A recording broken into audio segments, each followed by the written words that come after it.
কথা মানবী। তোমাদের শোনাবো বলে আমি যুগ যুগ ধরে লিখে চলেছি।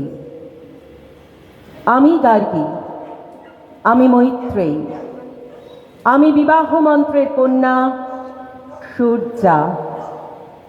আমি মধ্যযুগের কর্ণাট দেশের সন্ন্যাসিনী কবি আক্কা মহাদেবী। সন্ন্যাস নিতে হয়েছিল আমাকে, কারণ গৃহিণীর তো কাব্যচর্চার অধিকার ছিল না।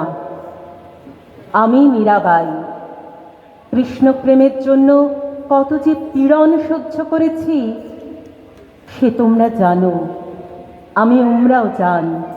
কত যে দৈত্য দানব হেঁটে গেছে আমার জিসম, আমার শরীরের ওপর দিয়ে, আর অশ্রু জলে আমি শায়েরি লিখেছি। আমি হারেমবন্দি জাহানারার আত্মকথন। 19 শতকে আমি রাজসুন্দরী দেবী খাটের তলায় গোপনে বসে আত্মকথা লিখতাম। কেউ দেখে ফেললে নিন্দে করবে যে। আমি মহাশ্বেতা, কোনো প্রতিকূলতাই যার লেখনীকে আটকে রাখতে পারে না। আমি ঘনা, নিষ্ঠুর সমাজ যার জিভ কেটে নেয় সত্য বলার অপরাধে।